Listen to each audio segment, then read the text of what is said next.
escalated quickly. On today's episode, we're going to be doing another vlog style video. We're celebrating a friend's 50th birthday, so we take the boat over to the Keys where we're going to be kicking back, relaxing and enjoying a few beers.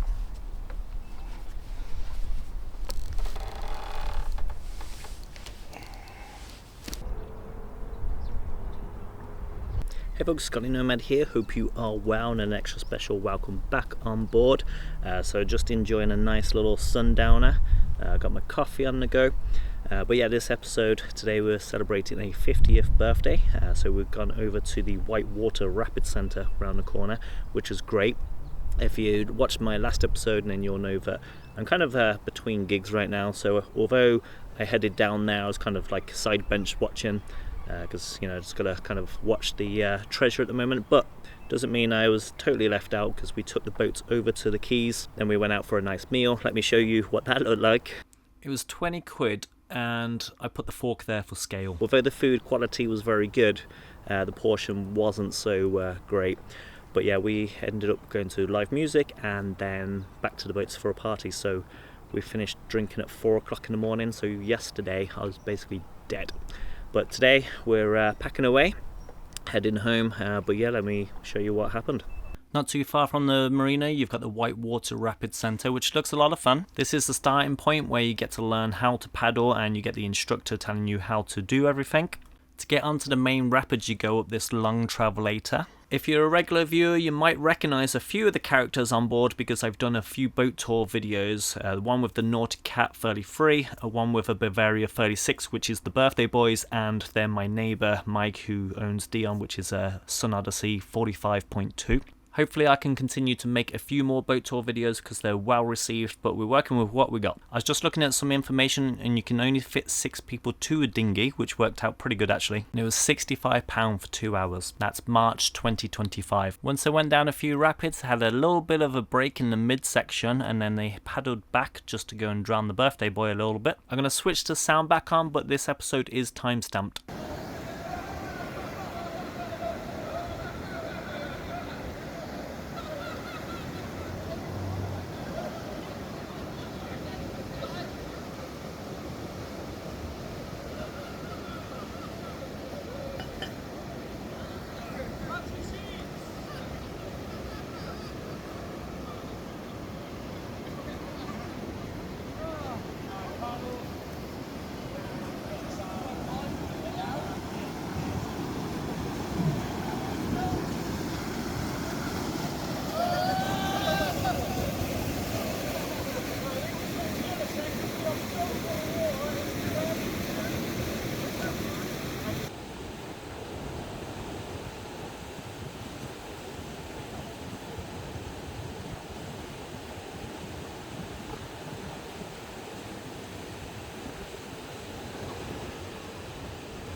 Between running around the course filming them, I was hanging out with their partners, but when I got to the end stage, they had all jumped in. They'd done about 4 or 5 rounds in total, and they all really enjoyed it, and looking on Google, the centre's got a 4.8 star rating out of 500 reviews. So it was back to the marina and time to get the boat ready.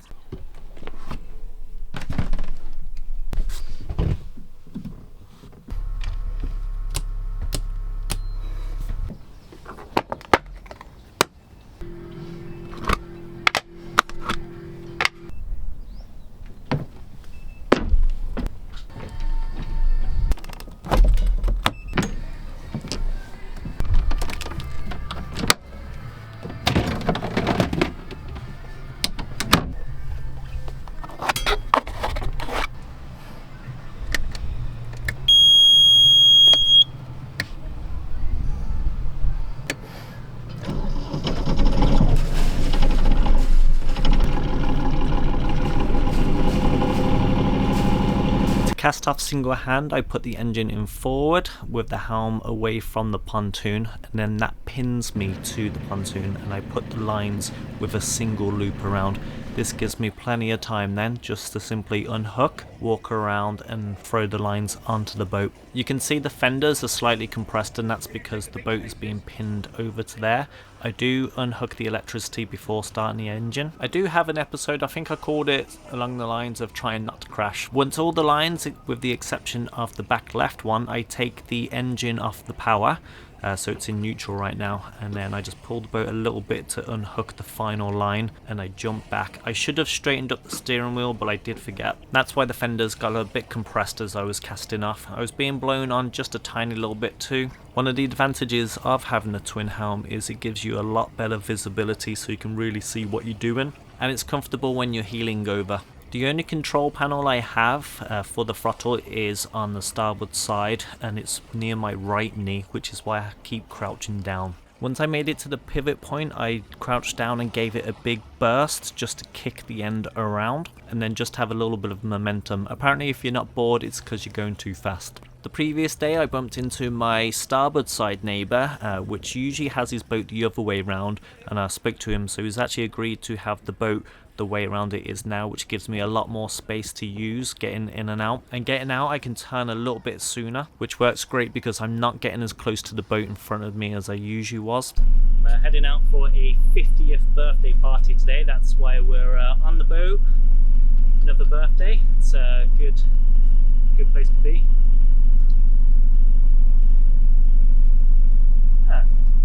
Looks like we've got company. Once you finish watching this episode, I'll leave the boat tour playlist at the end because this Nauticat 33 is on that tour. On the other side of me, you have Mike on his Sun Odyssey 45.2, which again I have a boat tour video of. On the front and the middle, I've got the lines ready, and I've looped them up ready to grab from the side. And the back two, I've got the docking stick ready. So the wind is going that direction, so when I moor up, hopefully I can get blown onto the pontoon, but it is pretty busy over there, so I'm going to have to just wing it. So I'll probably do a little drive-by, see what the score is, wait for people to moor up and then go from there. You can see the buoy in front of me, so I'm going to change the auto helm settings. So if I press 10, it will send me 10 degrees that way. You can see the boat will steer by itself. These are the docking sticks, so you put that on the pole, loop it through the cleat, drive forward, put it on the winch, and hopefully that will hold you in place.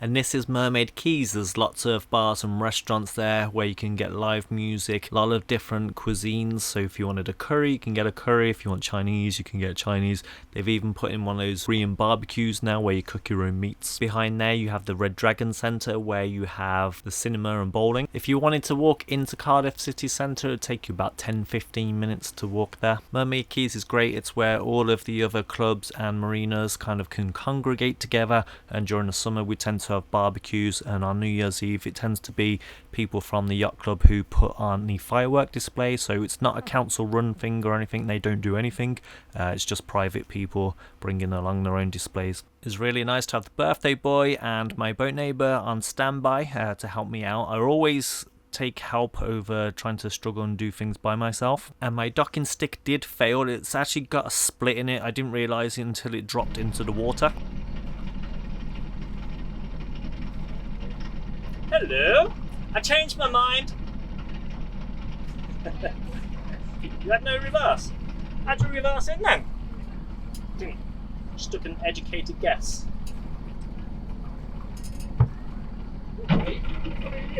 Yeah.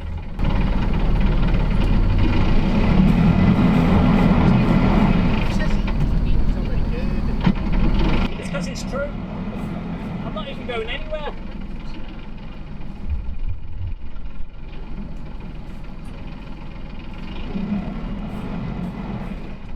See, I fucked it up already. You're alright. Yeah, it's coming. good, yeah, it's going to be good. Hey, Jimmy! No reverse! It's just an excuse. I give it up. I don't know. I'm gonna hit. No, you're clear. You're way clear. There you go, Luke. That's well, very well done. As I say, if you're not bored, You don't need us to. I'm going to go and change. no, I'm gonna hit. Look, see, I'm gonna hit. Hey, you fuck. A little No, you're nudge. pretty good. You know, a little bit more.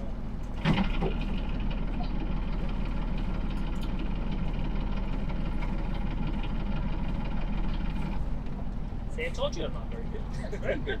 Amazing.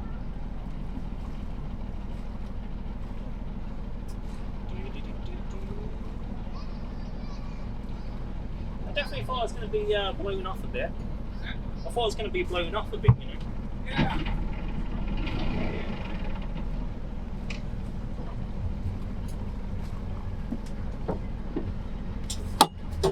My finger failed. I actually had a equipment malfunction when I moored up. And basically this is the dock stick. If you've watched a few episodes you may have seen it before, but basically his boat hook, you put it on there and then this loop goes onto the cleat and then you use the winch to pull the line in and then you use a little bit of momentum to pin you to the pontoon. But basically as I was going across it just fell, and when I retrieved it I noticed that you had a crack in it. So I mean they sell them in twos, so I still have another one, but yeah, it's split, so it kind of messed up my landing a little bit. I mean I had friends there anyway because we were going over together, but if I was by myself then it could have been a bit more interesting.